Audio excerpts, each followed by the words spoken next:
উত্তম অধিকারী, তিনি কিন্তু একটা বাস্তব কথা বলেছেন।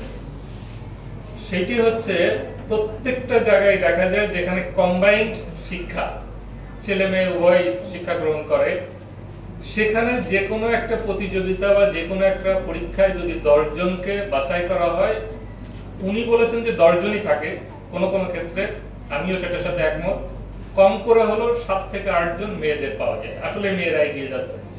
আজকে কিন্তু আমাদের শিক্ষা অফিসার যখন পরিসংখ্যান বলছিলেন, এই 102 জনের মধ্যে কতজন ছেলে কতজন মেয়ে আমি এটি বুঝতে পারিনি। আপনার জানা আছে কিনা? মনে হয় যে মেয়েরাই বেশি।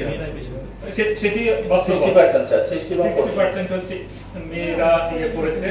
তো এটা ছেলে মেয়ে সকলকে এগিয়ে যেতে হবে। আমি উত্তম অধিকারী প্রধান শিক্ষক তার বক্তব্যের মধ্য থেকে একটি প্রশ্ন তোমাদের জন্য করছি।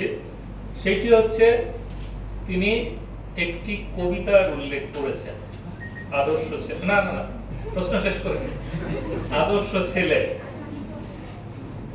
আমার প্রশ্ন হচ্ছে এই আদর্শ ছেলে যিনি লিখেছেন তার ছেলের নাম কি?